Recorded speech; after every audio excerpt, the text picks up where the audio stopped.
Nadie me avisó que mi cerebro empezaría a cambiar en silencio después de los 60. No hubo una alarma, no hubo un día exacto en el que todo se sintiera diferente. Simplemente comencé a notar pequeños detalles. Tardaba un poco más en recordar un nombre. Necesitaba releer algo para entenderlo mejor. Y al principio pensé que era algo sin importancia. Con el tiempo entendí que no era distracción. Tampoco falta inteligencia. Era mi cerebro entrando en una nueva etapa. La neurociencia explica que, después de los 60, el cerebro no deja de funcionar, pero sí cambia su ritmo. Algunas áreas comienzan a trabajar de manera más lenta, especialmente las relacionadas con la memoria y la velocidad de procesamiento. Aprendí que el hipocampo, una región clave para la memoria, puede reducir ligeramente su volumen con la edad. Las neuronas siguen ahí, pero la comunicación entre ellas puede volverse menos eficiente.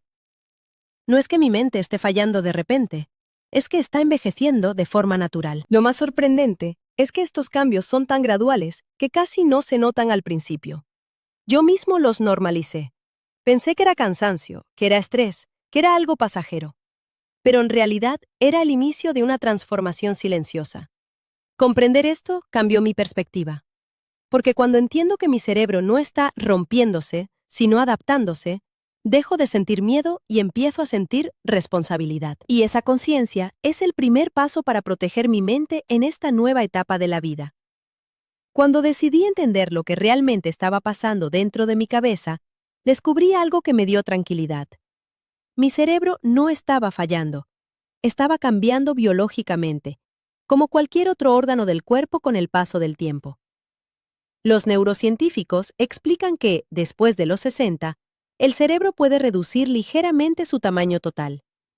No es algo dramático ni inmediato, pero ciertas áreas, como el hipocampo y la corteza prefrontal, comienzan a experimentar una disminución gradual de volumen. Estas zonas están relacionadas con la memoria, la planificación y la toma de decisiones. También entendí que las conexiones entre neuronas, llamadas sinapsis, pueden volverse menos eficientes. La información sigue viajando, pero lo hace con menor velocidad. Es como si el sistema siguiera funcionando, solo que con una pequeña disminución en la rapidez de transmisión. Otro cambio importante tiene que ver con los neurotransmisores, que son las sustancias químicas que permiten la comunicación entre las células cerebrales. Con la edad, algunos de ellos pueden disminuir. Esto influye en el estado de ánimo, la concentración y la claridad mental.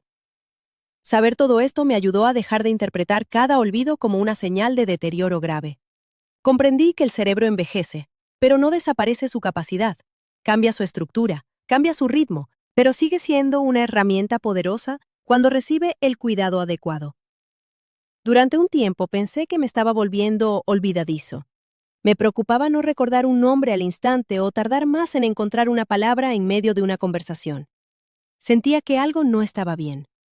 Pero cuando entendí lo que realmente ocurre, mi percepción cambió por completo. Lo que sucede muchas veces no es que pierda memoria, sino que mi cerebro procesa la información más lentamente. La capacidad sigue ahí. El recuerdo existe. Solo necesito unos segundos adicionales para acceder a él. Es como buscar un archivo en una computadora con menos velocidad. No porque el archivo haya desaparecido, sino porque el sistema tarda un poco más en localizarlo.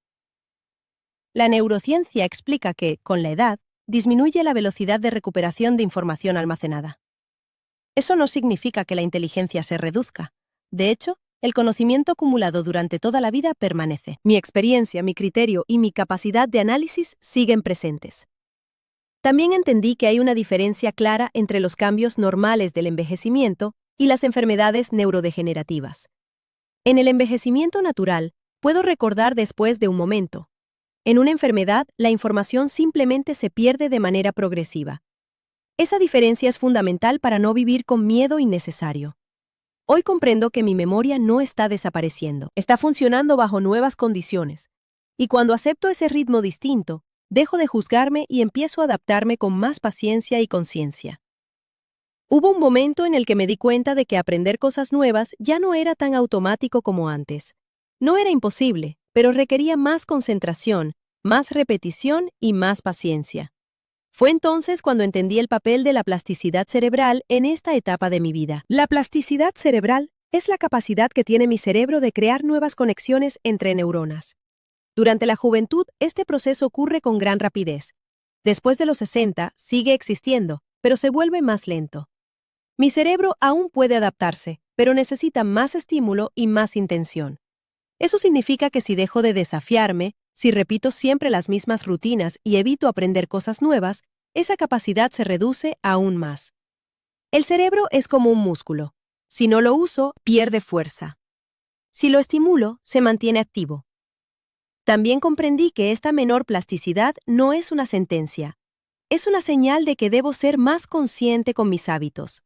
Leer, conversar, aprender habilidades nuevas, practicar ejercicios mentales y físicos son formas reales de mantener mi cerebro flexible.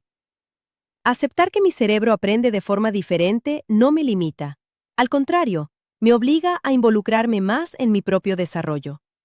La adaptación sigue siendo posible, pero ahora depende mucho más de mi decisión diaria de mantenerme mentalmente activo. Durante mucho tiempo pensé que el envejecimiento cerebral dependía únicamente de la edad, pero entendí que no es solo el paso de los años lo que influye. Existen factores silenciosos que pueden acelerar el deterioro cognitivo sin que yo me dé cuenta. El primero es el sueño.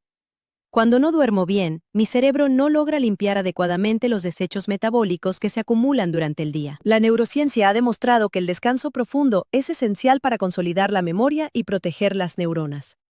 Dormir mal de forma constante afecta directamente mi claridad mental. El sedentarismo es otro enemigo silencioso.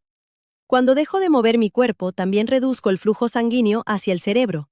Menos oxígeno y menos nutrientes significan menos eficiencia en mis funciones cognitivas. El movimiento no solo fortalece músculos, también mantiene activas mis redes neuronales. El aislamiento social también tiene un impacto profundo.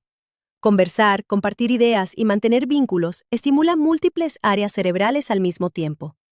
Cuando me aíslo, mi cerebro recibe menos estímulo y eso acelera la pérdida de agilidad mental. A esto se suman el estrés crónico y una alimentación inflamatoria. El exceso de cortisol afecta estructuras clave como el hipocampo. Una dieta pobre en nutrientes esenciales limita la capacidad de reparación neuronal. Comprender estos factores me hizo asumir que mi salud cerebral no depende solo de la edad, sino de mis decisiones diarias. Cuando empecé a leer a neurocientíficos y especialistas en envejecimiento cerebral, entendí algo muy importante. El deterioro no es completamente inevitable. Existe algo llamado reserva cognitiva, que es como un ahorro mental construido a lo largo de la vida. La reserva cognitiva se forma cuando estimulo mi mente constantemente. Cada vez que aprendo algo nuevo, que leo, que resuelvo problemas o que mantengo conversaciones profundas, estoy fortaleciendo redes neuronales. Eso crea rutas alternativas en mi cerebro que pueden compensar los cambios naturales del envejecimiento. Los expertos también explican que el ejercicio físico regular es una de las herramientas más poderosas para proteger el cerebro. Al moverme, aumento el flujo sanguíneo y favorezco la liberación de sustancias que estimulan el crecimiento neuronal. No se trata de entrenamientos extremos, sino de constancia. Otro punto clave es la interacción social. Mantener relaciones activas obliga a mi cerebro a interpretar emociones, responder, recordar información y adaptarse en tiempo real. Esa complejidad estimula múltiples áreas cerebrales al mismo tiempo. Comprender estas explicaciones científicas me dio una sensación de control. No puedo detener el paso del tiempo, pero sí puedo influir en cómo mi cerebro atraviesa esta etapa. La prevención no es un concepto abstracto, es una práctica diaria que fortalece mi mente a largo plazo. Después de entender todo lo que ocurre en mi cerebro, decidí dejar de verlo como una víctima del tiempo y empezar a tratarlo como una responsabilidad diaria. No necesito soluciones milagrosas. Necesito constancia en hábitos simples que realmente funcionan. Empiezo por mover mi cuerpo todos los días. Caminar, hacer ejercicios suaves, mantenerme activo. Cada vez que me muevo, estoy enviando más oxígeno y nutrientes a mi cerebro. No es solo salud física, es protección mental a largo plazo. También cuido mi mente con estímulos nuevos. Leo sobre temas diferentes, aprendo habilidades que nunca había explorado y me obligo a salir de la rutina. Aunque me cueste más que antes, ese esfuerzo es precisamente lo que mantiene activas mis conexiones neuronales. Protejo mi sueño como si fuera una prioridad innegociable. Dormir bien no es un lujo, es una necesidad biológica para consolidar recuerdos y limpiar mi cerebro. Cuando descanso mejor, pienso mejor. Y algo que no subestimo es el valor de las relaciones. Conversar, compartir experiencias y mantener vínculos activos mantiene mi cerebro en movimiento constante. Hoy entiendo que envejecer no significa perder mi mente, significa aprender a cuidarla con más conciencia que nunca.